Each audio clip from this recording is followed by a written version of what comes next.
Hello అందరికీ. మా ఇంటి దగ్గర ప్రహరీ గోడ పనులు అయితే జరుగుతున్నాయి కదండి. అందుకని చెప్పేసి నేను వాళ్ళకి కావాల్సినవన్నీ అందించేసిన తర్వాత ఈరోజు ట్యూస్డే కాబట్టి చికెన్ తీసుకున్నానండి. అంటే నేను ఇన్స్టాగ్రామ్లో చూసాను, సింపుల్గా చికెన్ ఫ్రై చెప్పారు ఆవిడ. సో ట్రై చేద్దాం కదా అని చెప్పేసి చిన్న చిన్న పీసెస్ కింద 1 కిలో చికెన్ తెప్పించానండి. అది ఆయిల్లో వేస్తూ ఫ్రై చేస్తున్నాను అనమాట. అంటే చికెన్లో ఉన్న వాటర్ అంతా పోయేలాగా ఫ్రై చేయమన్నారని ఫ్రై చేస్తున్నానండి. దానికోసం నేను ఆల్రెడీ గరం మసాలాలన్నీ పక్కన పెట్టుకున్నాను.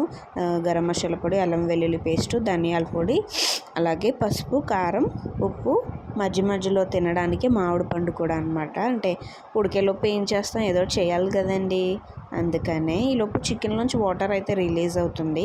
పక్కన వచ్చేసి సన్నీకి అంటే మా కుక్కకి సపరేట్గా వండుతున్నాను అనమాట. కాళ్ళు, గుడ్లు అవి ఉంటాయి కదండి, అవి ఒక 30 రూపీస్వి తీసుకొచ్చాను. దానికి ఈ రోజుకి ఇలా సరిపోతాయి కదా అని చెప్పేసి అవి అయితే స్పెషల్గా సన్నీకి వండుతానండి. ఈ చికెన్ అయితే మిగతాదనమాట, మాకనమాట. వాటర్ అంతా రిలీజ్ అయిపోయి కొంచెం వేగింది చికెన్. అప్పుడు మొత్తం అన్ని మసాలాలు వేసాను. ధనియా పౌడర్, అలాగే చిల్లీ పౌడరు, పసుపు, అలాగే అల్లం వెల్లుల్లి పేస్టు, అలాగే సాల్ట్, అలాగే గరం మసాలా, అలాగే చికెన్ మసాలా అన్నీ వేసేసి బాగా మిక్స్ చేస్తానండి. ఆ తర్వాత ఏంటి అంటే కొంచెం మాడుతుందండి. మనం ఈ ఫ్రై చేసుకునేటప్పుడు పెనం అనేది మాడుతుంది. అందుకనే మనం సిమ్లో పెట్టుకొని చేసుకోవాలన్నమాట.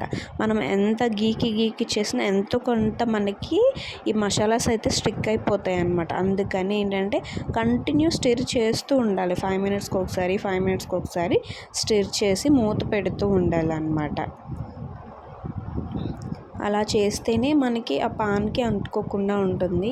ఈలోపు సన్ని కర్రీ కూడా రెడీ అయిపోతుంది ఒక పక్కన. ఇంకేముంది, లాస్ట్ మొత్తంగా ఈ ఫ్రై ప్రాసెస్కి ఒక 20 మినిట్స్ పడుతుందండి. సో లాస్ట్లో ఉప్పు కారం సరిపోయిందా లేదా అని చెప్పేసి చూసుకొని లాస్ట్ గార్నిషింగ్ కాకుండా గార్నిషింగ్ లెక్కెళ్ళండి. ఇంకా కరివేపాకు వేసేస్తే బాగుంటుందన్నమాట. స్మెల్ చాలా చాలా బాగుంటుంది. టేస్ట్ ఇంకా బాగుంటుంది. ఇంకెందుకు ఆలస్యం, మీ అందరికీ కూడా వడ్డించేస్తాను, వచ్చేయండి. నా వీడియో కనుక మీకు నచ్చినట్లయితే లైక్ చేసి, ఫాలో చేసి, షేర్ చేసి, సబ్స్క్రైబ్ చేయండి.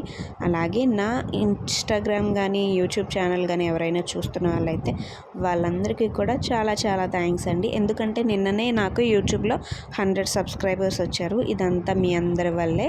ఇంకా సబ్స్క్రైబర్స్ రావాలి, పెరగాలి అని నేనైతే కోరుకుంటున్నాను. ఆబ్వియస్లీ ఛానల్ నాది కాబట్టి నేను అలానే కోరుకుంటానన్నమాట. కానీ మీ అందరి బ్లెస్సింగ్స్ కూడా ఉండాలి. చికెన్ ఫ్రైతో పాటు రసం కూడా పెట్టేశాను. అదైతే కంప్లీట్ అయిపోయింది. రసం పెట్టేశాను పక్క. సన్ని కర్రీ అయిపోతుంది. ఇంకేముంది, కిచెన్ అంతా గందరగోళం అయిపోయిందండి. ఇప్పుడు ఈ కిచెన్ని మొత్తం శుభ్రం చేయాలన్నమాట. ఇలా ఉన్న కిచెన్ని నేను ఎలా చేశానో చూడండి. బాగా చేశాను కదా. ఇలా నీట్గా ఉంటేనే ప్రశాంతంగా ఉంటుందండి మన మనసుకైతే కదండి.